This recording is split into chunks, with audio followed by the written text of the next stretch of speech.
We are back here on Girl Talk. We've been joined by Ron Palmer here at the Porsche dealership. That's it. We are having a ball talking about planes, trains, and automobiles. Yeah. I mean, it's been interesting. A boat builder, how fascinating. Yes. Yeah, one of the lives. One of the lives. Yes. Well, talk to me about your relationship here with the Porsche dealership. And it was fun. We were talking about the buyers of Porsche. You said they're amazing people. They are. They're just as unique as the cars are. So that's one of the draws. As I mentioned, I ran the store between 2012 and 14, and they asked me to come back. And the draw was the people that I work with, and the customers are just amazing. This is an incredible team. I see lots of smiling faces here. Yeah, they are. It's a great team. And you guys are hustling, man. I'm seeing cars and all kinds of stuff. We had our biggest month, I think, in the history of the store, oddly enough, last month. Talk to me. Fascinating. Talk to me about what separates a Porsche from other vehicles, if you will. Well, this is my 23rd year in the car business, and the biggest thing is Porsche is unapologetically a race car that wins and wins and wins, and then the car is re-engineered for the public. Okay. A lot of other cars, they build the car for the public, and then they try and beef the car up to win a race. So the engineering to win and to be dependable in a racing situation, and then when they give you a car, the dependability, what the car does, the speed of the car, the handling, the braking comes from the racetrack. And, not fake. Right. They really win. No, so, I hear you. Yeah, What's so interesting, it's interesting when I talk to you and I get that answer. I'm a designer.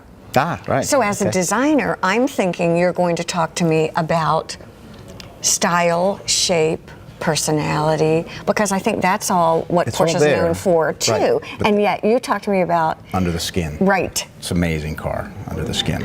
All right, talk to me though about the skin. Talk to me about what's new. I mean, we're looking at a glorious car right here. This is a new 718 Boxster, and again, from an engineering feat, it's a 4-cylinder turbocharged engine. So some folks that have been coming to look at the new 718, oh, it's a 4-cylinder. Yeah.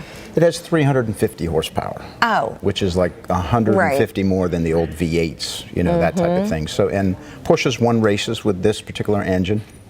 The styling is incredible. As far as what it does, and it's also it's actually real, so the styling looks cool, but this whole rake in the front is aerodynamic. Bringing these up is aerodynamic. The spoilers come up automatically at certain miles per hour for the cars. The spoilers are actually real. They actually help hold the car down at different speeds, over 60 miles an hour. So, do people buy and collect Porsches? Are there classic models? Are there always new designs? Do you find that there are trends within the Porsche industry itself? There's both. There's quite an uptick.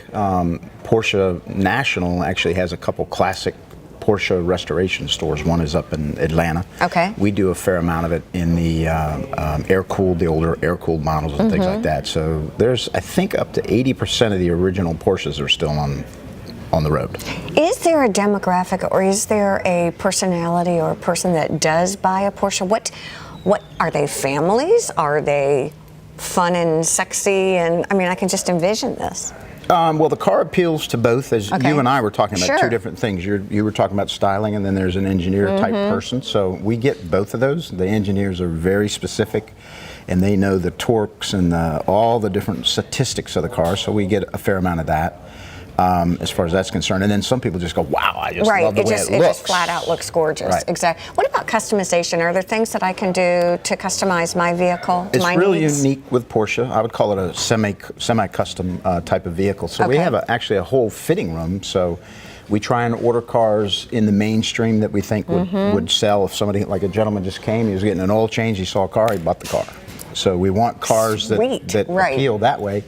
But if we don't have something somebody likes, there's a whole room in there with all the leather samples, wood samples, carbon fiber, however you want. We actually put the car up in a virtual, spin it around. We add the features for you. So you can deviate the stitching. You can have 2 different colors, 3 different colors of interior. So you really can customize. You really can customize it, yeah. Based on your experience in the automobile industry as far as consumers, are consumers more knowledgeable? Do they come with a good idea? Or is it staff and the professionals around that sort of help tweak and guide?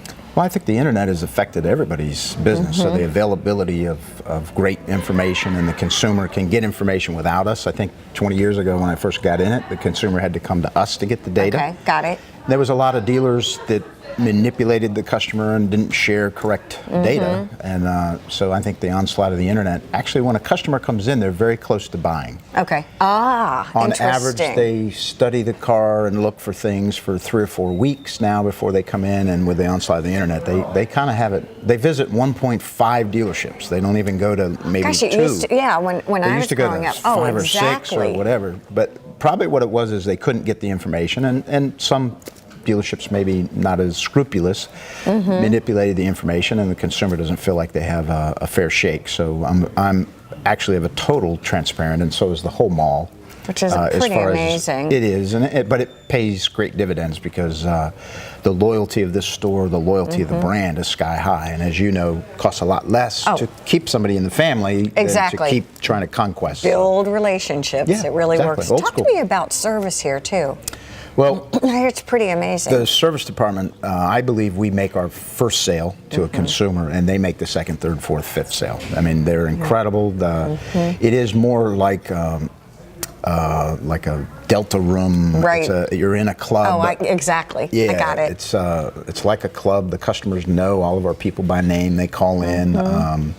So it's pretty neat. It's very personal. We do free pickup and delivery as well. So if you have a new Porsche or even the pre-owned Porsches, if you're getting your car serviced and it takes more than one day or a few hours, you drive a Porsche. So in other brands, you drive a Kia. Right. Or a rent-a-car or things like that. So we take a lot of pride in that, service those cars. So real classy, and it's a little more like a boutique store here. So and I like that. Yeah, everybody's paying real close attention to our consumer. Ron, it is a pleasure to talk to you, and Thank you so much. it is an honor to be here at the Porsche dealership. Thank you. Thank you so Likewise. much. Thank you. Yeah, Thank you appreciate all your for time. joining us Thank you here so much. on Girl Talk. Have a great week. Bye bye now. Great.